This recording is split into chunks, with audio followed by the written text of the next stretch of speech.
For those of you asking questions like, how are we going to know if our students have met the competencies in this course or degree program? Or, how am I going to select artifacts to demonstrate that I have met my course or program competencies? This is a video about what goes into an ePortfolio. For me, creating an ePortfolio was a comprehensive way to demonstrate my learning and share my work and experience with others, including potential employees. I listed it on my resume and used it in an interview to give evidence of my learning. It helped me organize and reflect on the different assignments and experiences in my teaching education program. And now that I'm finished my Bachelor of Education degree, I'm able to use my ePortfolio as a transition into my teaching career. In the future, I can update my portfolio to changing professional standards. I can use it after I graduate, and it's free. So what should you include in an ePortfolio? Start with the professional standards for your program. If you are a grad student, you can look to the program competencies or the competencies at the university level. At the University of Alberta, for example, we have these graduating level competencies. If you're in the School of Library and Information Studies, you would map your artifacts to the program level learning outcomes.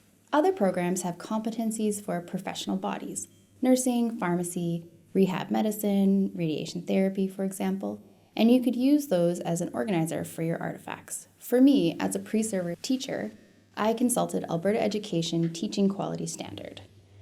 If you are an instructor or a program coordinator thinking about an ePortfolio for your program, look at the program level learning outcomes. What are the competencies you expect your students to demonstrate by the end of their program? This would be the starting point for the pages you would expect students to create. It is really helpful for students if the instructors can indicate how each assignment in the course could be mapped to these specific competencies. In my case, as a pre-service teacher, I started with the Alberta Teaching Quality Standard.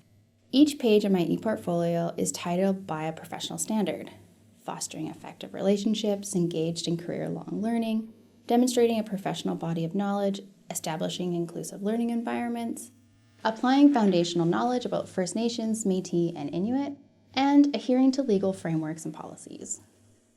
I slowly aligned my collected digital evidence, selected the best evidence, and then reflected and explained how the artifact met each professional competency.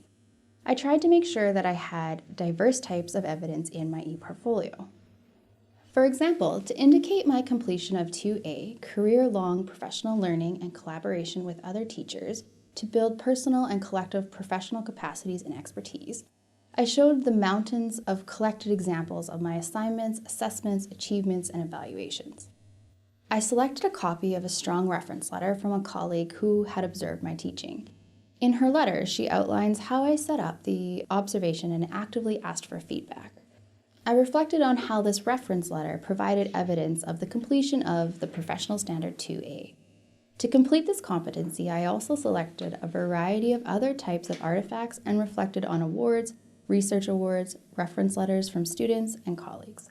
It may seem a bit overwhelming, so start building an ePortfolio as soon as possible. Start adding assignments, professional conferences, practicums, photos, videos, PowerPoint presentations, PDF documents, and other visual documents.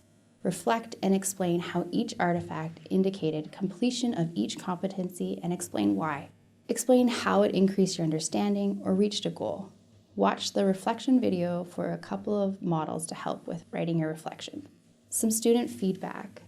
As you build your portfolio, you will find areas you need to develop to strengthen your portfolio and in the end make you more employable.